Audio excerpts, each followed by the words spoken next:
기독교 대한감리회 11개 단체가 성추문으로 논란이 된 전중구 목사의 면직을 요구하고 나섰습니다. 성경에 등장하는 다양한 물건과 식물을 소장한 세계 기독교 박물관이 개관했습니다. 충북 제천에 위치한 박물관에선 세계 각국에서 수집한 13,000여 점의 작품들을 만나볼 수 있습니다.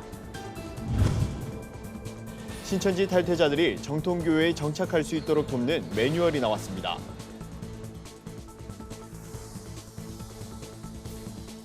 안녕하십니까. 구티비 뉴스입니다. 기독교 대한감리회 소속 11개 단체가 공동대책위원회를 구성하고 성추문으로 논란이 된 전중구 목사의 처벌을 요구하고 나섰습니다. 이들은 감리교단이 전준구 목사의 면직과 출교를 비롯해 피해 여성들을 보호하는 법률을 제정해 줄 것을 촉구했습니다. 자세한 소식 한하은 기자가 보도합니다. 교단 내에서 전준구 목사 퇴진운동이 일어나게 된 건 최근 한 지상파 프로그램에서 전 목사를 고발하는 방송이 나간 후 전 목사에 대한 처벌이 제대로 이루어져야 한다는 비판의 목소리가 높아졌기 때문입니다. 전 목사 퇴진운동은 이번이 처음은 아닙니다. 전 목사는 지난 2006년에서 2007년 38명의 교인에게 성폭력을 가했다는 의혹을 받았습니다. 하지만 감리교단 내에선 이를 제대로 처벌하지 않았고 2018년엔 전 목사가 서울 남원의 감독에 당선되기도 했습니다. 당시 감리교단 내 13개 단체들은 전 목사를 성폭력 관련 범죄로 고발하고 금권 선거 등을 이유로 소송을 제기한 바 있습니다. 이에 전 목사는 2019년 1월 감독직에서 스스로 물러났지만 목사직은 유지하고 있는 상태입니다. 가해자가 더 당당하고 피해자가 숨어있는 이 모순된 현실을 바로잡기 위해서 우리는 목소리를 내려고 합니다. 가해자가 피해자에게 진정성 있게 사과하고 배상하는 그날까지, 그리고 목사직을 내려놓는 그날까지 우리는 싸울 것입니다. 감리회의 안일한 대처를 비판하는 목소리도 나옵니다. 공대위 공동총무 최소영 목사는 감리회가 감리교단 홈페이지 게시판에 올라오는 전준구 목사 관련 게시글을 삭제하고 있다고 주장했습니다. 최 목사는 5월 14일부터 6월 4일까지 69건의 관련 게시물 중 35건이 삭제됐다며 게시판 정상화를 요구했습니다. 이와 함께 공대위는 전준구 목사의 처벌을 위해 감독회장이 할 수 있는 법적인 수단과 절차를 모두 이행해 줄 것을 요청했습니다. 성직윤리위원회에다가 이 문제를 빨리 조사를 해서 그것에 대해서 심사할 수 있는 심사위원회에다가 보낼 수 있습니다. 성직윤리위원회가 한 번도 작동된 적이 없다고 합니다. 소속 지방회와 개체교회를 시찰할 수 있는 그 직무가 있더라고요. 그럼 당연히 가셔야죠. 공대위는 또 성범죄 고소고발에 대해서는 수백만 원에 달하는 재판 기탁금을 면제해야 한다며 성범죄 사건의 심사와 재판위원회에는 반드시 여성위원을 포함시켜야 한다고 제안했습니다. 한편 공대위는 서울 남원의 자격심사위원회와 서초 지방의 교역자 특별조사위원회에 전준구 목사 파송을 취소해 줄 것을 청원하는 한편 서울 남원의 심사위원회에는 재정 문제 등을 이유로 전 목사를 고발했다고 밝혔습니다. 구티비 뉴스 한하은입니다. 성경 속 물건과 식물들이 전시된 세계 기독교 박물관이 충북 제천에 들어섰습니다. 이스라엘을 비롯해 전 세계 70개국에서 직접 수집한 13,000여 점의 작품들을 소장하고 있는데요. 쉽게 접하기 힘든 전시품들이 많아 기독교 역사를 이해하고 배우는 데 도움이 될 것으로 보입니다. 보도에 이정은 기자입니다. 600년 전 중세시대 때 서기관이 양피지에 필사한 모세오경 토라입니다. 단어 하나만 잘못 써도 새 양피지로 땜질을 한 흔적에서 정교함이 묻어납니다. 마가다락방과 나사렛 회당 등 실제 크기에 맞춰 설계된 이곳엔 성경에 나오는 악기와 의상, 향유와 같은 생활 도구들이 보관돼 있습니다. 겸손의 문으로 불리는 좁은 동굴로 들어서면 동방 박사들을 앞서 인도했던 별이 멈춘 자리가 나옵니다. 돌구유, 강보 등 예수 탄생 당시의 상황을 생생히 느낄 수 있도록 베들레헴 교회를 본떠 만들었습니다. 달란트 화폐의 무게를 직접 느껴보고 다윗의 물매 던지기도 체험해 볼 수 있습니다. 네, 개관했다는 소식을 듣고 이렇게 와봤는데 정말 놀랍습니다. 성경에 나와 있는 그 각종 그 악기, 기구라든지 각종 식물들을 보면서 지금까지 제가 안 것하고는 좀 다르게 실물을 보면서 보니까 굉장히 감회가 새로웠습니다. 전시장을 벗어나면 이스라엘의 축소판이 펼쳐집니다. 한켠엔 요단강을 연상케 하는 계곡물이 흐르고 그 옆엔 성서식물 70여 종이 심겨져 있습니다. 박물관을 설립한 김종식 목사가 컨테이너 박스에서 먹고 자고를 반복하며 정성 들여 가꾼 겁니다. 김 목사는 35년간 70여 개국을 다니면서 직접 성경 유물들을 수집해왔습니다. 이스라엘, 이집트, 요르단, 유럽 등을 직접 돌며 발품 팔아 구해온 것들입니다. 김 목사는 관람 처음부터 끝까지 도슨트 해설을 직접 도맡아 합니다. 작품에 담긴 성경적 의미와 역사는 물론 각국을 돌며 생긴 일화까지 생생히 전해줍니다. 성경에 나오는 물건, 성서 사전에 나오는 물건 90% 이상은 우리가 소장하고 있다고 생각됩니다. 여기 오시면은 성경에 나오는 물건을 보시고 그다음에 집에서 성경을 읽을 때에 그래서 성경에 이렇게 나와 있구나. 굉장히 이해하기가 좋은 기회가 될 줄 믿습니다. 박물관 내 전시품들은 3개월, 6개월 이렇게 절기별로 교체돼 선보입니다. 모든 소장품을 한꺼번에 다 전시할 수 없는 데다 제한된 관람 시간을 고려한 겁니다. 관람객들이 마음껏 쉬다 가는 곳이 되길 바란다는 김 목사는 앞으로 숙소나 쉼터 등 휴게 공간도 마련해 나갈 계획이라고 밝혔습니다. 구TV 뉴스 이정은입니다. 코로나19로 신천지의 실체가 알려지면서 탈퇴를 결심한 교도들이 늘고 있습니다. 한국교회가 대책 마련에 분주한 가운데 신천지 탈퇴자들의 정착을 돕는 교회 매뉴얼이 나와 관심을 모읍니다. 컨퍼런스와 훈련 프로그램 등으로 한국교회와 목회자들의 사역을 돕는 교회성장연구소는 신천지 탈퇴자들의 회심을 돕는 신천지 진단과 교회 매뉴얼을 발간했습니다. 책에는 신천지의 포교 방식과 교육 내용을 통해 신천지를 예방하는 방법과 회심한 성도를 위한 교회의 구체적인 대처 방안 등이 담겼습니다. 교회성장연구소는 신천지는 모든 교회가 관심을 가지고 뿌리 뽑아야 할 한국교회의 최대 과제가 됐다며 코로나19 이후에도 신천지에 대한 경계를 늦추지 않으면서 회심자들을 따뜻한 사랑으로 품어야 한다고 강조했습니다.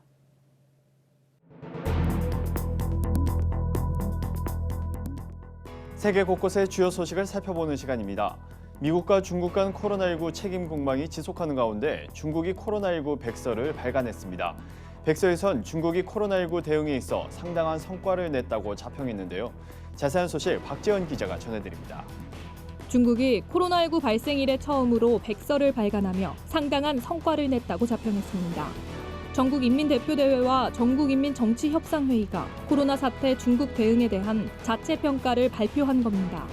이번 백서는 사실상 중국 내 코로나19 사태 종식 수순과 승리 선언이라는 해석도 나오고 있습니다. 백서는 코로나19 바이러스 급습에 맞서 국가 전체의 자원과 역량을 신속히 동원했다면서 코로나19 방지전의 단결에 위대함을 보여줬다고 언급했습니다. 특히 코로나19 전 세계 확산과 관련해 국제사회에 인도적 지원을 아끼지 않고 있다고 강조했습니다. 미국이 러시아 시베리아 화력발전소에서 유출된 경유 제거 작업을 돕겠다고 제안한 것으로 알려졌습니다.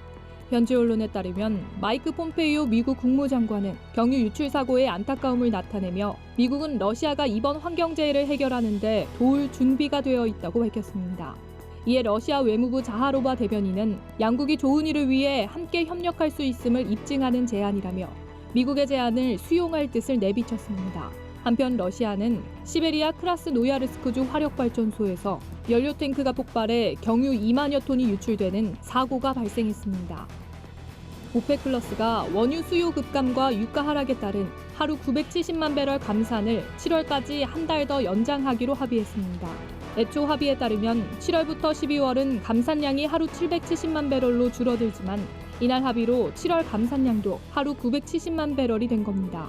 오펙 플러스는 성명을 통해 감산 합의를 이행하고자 다시 한번 다짐하고자 한다며 연대에 참여하지 않은 미국, 캐나다 등 주요 산유국도 원유 시장 안정을 위해 동참해달라고 촉구했습니다. 한편 감산량은 사우디아라비아와 러시아가 각각 250만 배럴이며 나머지 산유국은 2018년 10월 산유량에서 할당량만큼 줄여야 합니다. 일본 정부가 코로나19 장기화에 대비해 내년 7월로 연기된 도쿄올림픽과 패럴림픽을 간소화하는 방안을 검토하고 있는 것으로 알려졌습니다.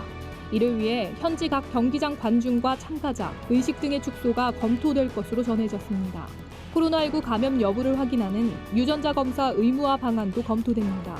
엔도 노시아키 도쿄올림픽 조직위 부회장은 내년 3월 정도에 대표 선수 선발 여부도 큰 과제라며 개최 여부도 내년 봄까지 지켜보고 조직위가 여러 형태로 판단해야 한다고 말했습니다.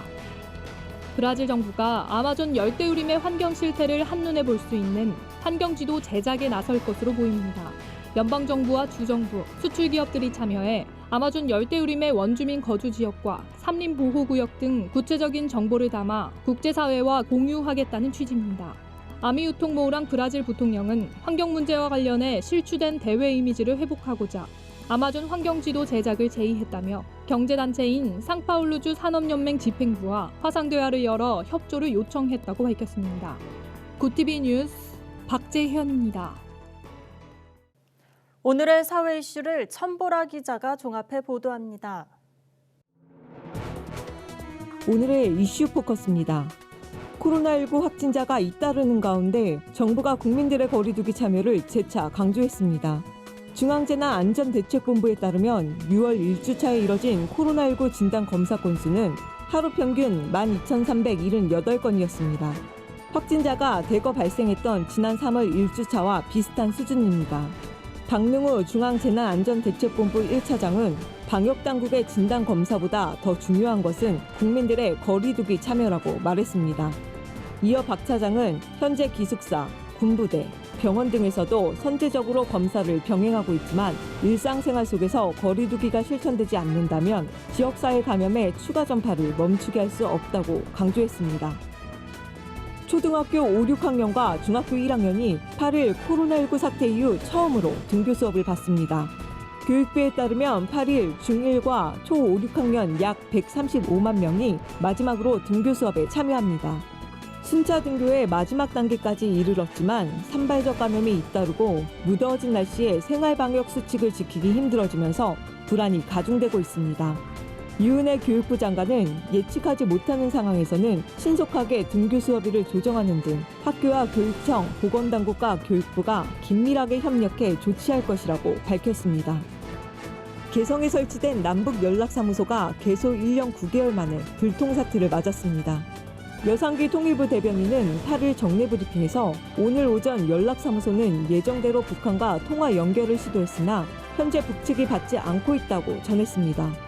통상연락사무소는 특별한 현안이 없더라도 평일 오전 9시와 오후 5시 두 차례에 걸쳐 업무 개시와 마감 통화가 이뤄져 왔습니다. 앞서 김여정 노동당 제1부 부장은 지난 4일 대북전단 살포에 대한 남측의 조치를 요구하며 연락사무소의 완전한 폐쇄 등을 언급한 바 있습니다. 이에 북한이 공언한 대로 연락사무소 폐쇄 수순을 밟는 것이 아니냐는 우려가 나오고 있습니다. 디지털 성범죄와 관련한 병사 징계 규정이 신설됩니다. 이원호 육군 일병이 연루된 박사방 사건을 계기로 병사의 디지털 성범죄를 징계할 구체적 규정이 필요하다는 판단에서입니다. 국방부는 디지털 성범죄 등 사건 징계 처리 지시를 제정한다고 8일 밝혔습니다. 또 디지털 성범죄의 기본 징계 수준을 최고 징계인 강등으로 강화했습니다. 디지털 성범죄가 휴대전화를 이용해 벌어지는 점을 고려해 병휴대전화 사용 위반 행위 징계 처리 지시도 개정했습니다.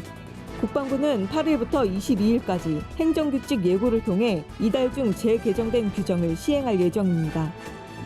자율주행차에 주행정보 기록장치 설치가 의무화되고 기록장치에는 자율주행 수동운전 전환에 관한 정보가 담깁니다. 국토교통부는 이런 내용을 담은 자동차 손해배상보장법 시행령 시행규칙 개정안을 오는 10일부터 입법 예고한다고 밝혔습니다. 이번 시행령 규칙 개정안은 오는 10월 8일 시행을 앞둔 자동차 손해배상보장법 개정안에 세부 내용을 구체적으로 담았습니다. 특히 자율주행 정보 기록장치에 기록해야 할 정보를 자율주행차의 운전 전환과 관련된 정보로 구체화하고 해당 기록을 6개월간 보관하도록 했습니다. 자율주행차 사고를 전담할 조사위원회 구성에 관한 세부 내용과 자동차 보험 정비 협의회의 위원 구성 및 운영 방법 등에 대한 내용도 담겼습니다.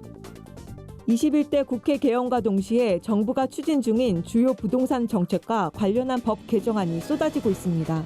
전월세 신고제를 비롯해 전월세 상한제, 계약갱신 청구권제 등 이른바 임대차 3법 추진을 위한 법 개정이 지난 국회에서 성과를 보지 못했지만 정부는 이를 계속 추진한다는 방침을 분명히 했고 국회도 이에 부응해 입법 작업을 서두르고 있는 겁니다.